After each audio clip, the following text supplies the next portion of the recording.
তো কালীগঞ্জ ঘাট ত্যাগ করে ঢাকার উদ্দেশ্যে রওনা দিছে এমবি কর্ণফুলী 14। তা আজকে আবহাওয়া একটু মেঘলা মেঘলা, নদীতেও ঢেউ আছে, যদিও এখন বাটা যার জন্য আসলে নদীতে ওই পরিমাণ ঢেউ নাই। জোয়ার আসলে নদীতে ঢেউ বাড়বে।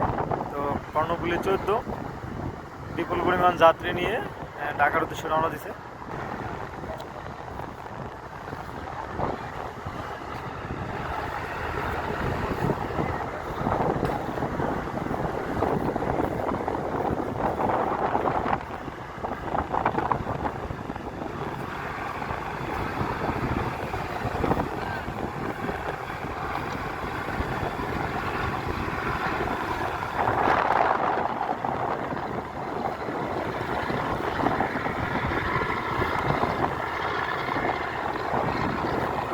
কর্ণফুলী 14 লঞ্চটি এক পাশ কাত হয়ে গেছে, আপনারা দেখতে পাচ্ছেন লঞ্চটির বাম পাশ কাত হয়ে গেছে।